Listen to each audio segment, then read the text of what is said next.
Hey DDA students, we're going to look at making a pretty simple ball bounce animation in Photoshop using frame animation.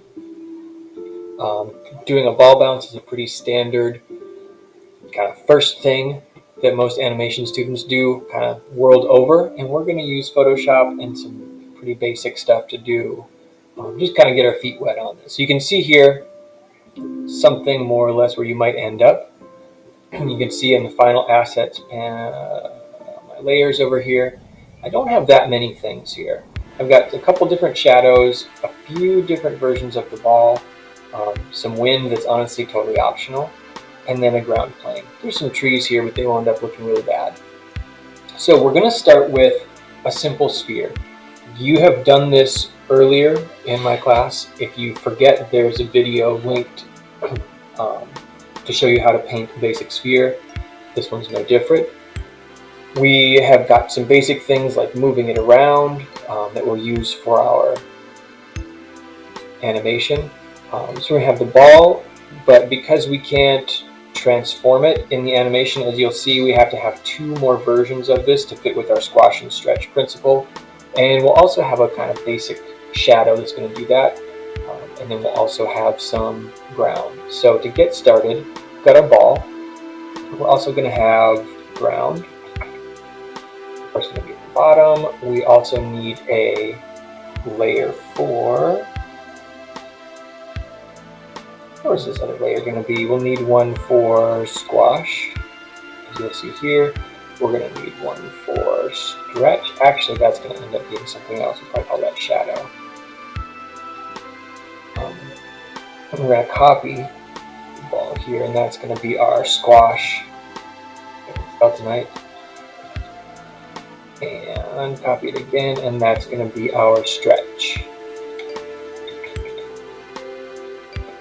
So I'm going to hide these two. First, for stretch, I'm going to say Control T or Command T if you're on a Mac, and I'm going to make this. I'm actually going to hold Shift because I want to make it a little taller, and I'm also going to hold Shift to make it a little skinnier. Actually, I hold Alt when I do that so that I keep the center in the same spot. Enter, and let's turn on the ball. Because you remember your animation principles, squash and stretch are two versions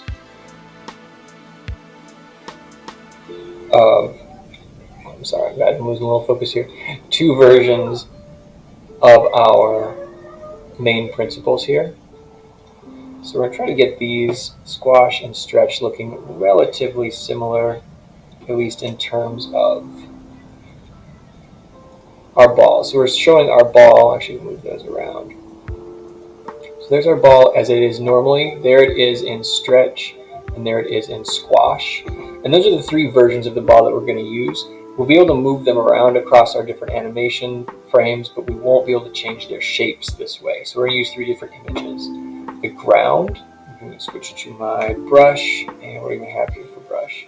Let's make that a nice kind of, I don't want to blend too much. There we go. Why is it doing a brush? We don't want it to blend too much with the color of our something or other. Ground, brush, flow, smooth, and opacity. D. Oh, this is sure ruining things, isn't it? Why can't we see those other layers? Okay, so here's our ground. I'm actually going to get rid of this up here. And say this is going to be our ground for now. And that can be brought underneath there. Shadow is going to go above ground, and that's going to be something like this. I'm going to use my elliptical marquee tool and fill that in there. Shadow. I'm going to do this.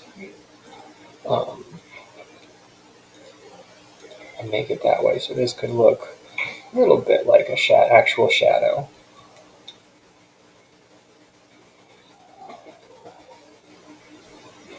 And now this one, I'm going to do the same thing that I did for my others. Actually, first I'm going to say filter, blur, do a little blur on that one. And say, okay. So that's going to be my shadow. I'm going to kind of line that up there. And I'm going to make 2 copies of that. I'm going to say shadow, squash. Maybe I'll say, actually, shadow close. And I'm going to do a shadow far. And as you'll see, that's going to work for when the ball gets closer and further away. So these are really all the only layers that we need. The next thing that we'll do, actually first we're going to adjust our shadow far by saying Command T, making it a little bit smaller. And our shadow close, also Command T, we're going to make a little bit bigger. Down a little bit. And the idea for that is when my squash gets close to the bottom, it's going to need a bigger shadow. And when I'm doing something like stretch, we got stretch, and it's going to have shadow far, it's going to need a smaller shadow because it's going up, or at least it's further away. Actually, that one might end up with just plain old shadow. And then my ball, when it's at the very top, that might have shadow far. All right, so let's say this is where we're going to start with frame 1. I've got all my layers, I've got everything set that I want to be visible, so I'm going to say create frame animation. And now down in my timeline, if you don't see this section, go to Window and turn on Timeline. And we're going to say create frame animation, not video timeline. So right now I've got frame 1. You see by the thumbnail I have my orange ball and my shadow. I'm going to add a frame. And on this frame, my ball is actually going to be moved down a little bit. I might hold shift to keep it going straight. And then I'm going to add a new frame, and you can see here that it's starting to move. So I'm going to do that same thing, falling down, new frame, falling down, and now I'm actually going to switch to my shadow and bump that there. Frame 5, move this down a little further. And what you're looking for here is going to be a general, with our ease in, ease out principle. It starts dropping slowly, then it goes faster and faster. Now the next frame, frame 6, it's going to come all the way down here. That's going to be my point of impact. So now frame 7, I'm going to switch to shadow close and squash. Turn that off.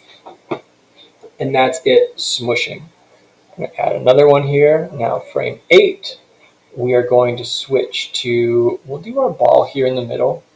Turn off squash, turn off shadow.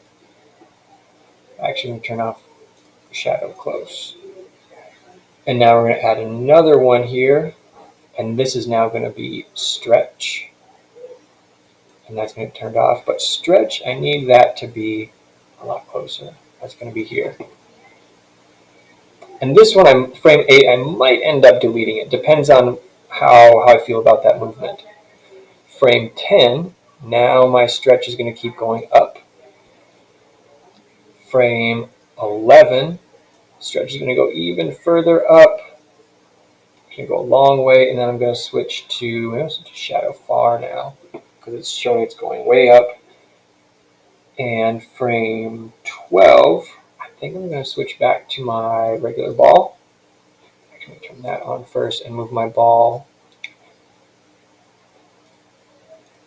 up to about this edge here. And I'm keeping my stretch on, so I've got a reference to see where it is, especially if I'm going to think about this kind of slowing in its acceleration.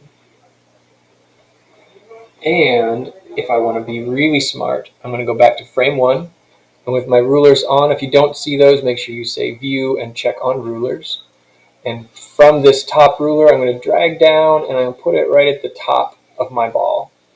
And now going back to frame 12, I'm not quite there, so I'm going to say frame 13. Move this ball up until it touches that. So that frame 1 and frame 13 are essentially the same. And right now these all still have this basically no delay, but I'm going to test this and I'm going to play and see how it looks. Not terrible. I could fix my shadow at the bottom a little bit, but for now I'm going to leave that because I've got my general animation under control. From here, it's going to be adjusting the timing on these different values. Like for example, let's say this one we switch to 0.1, and now when we play, it's going to stay at the bottom for a little bit longer. And kind of slow things down. All right. And for the most part, that's your frame animation.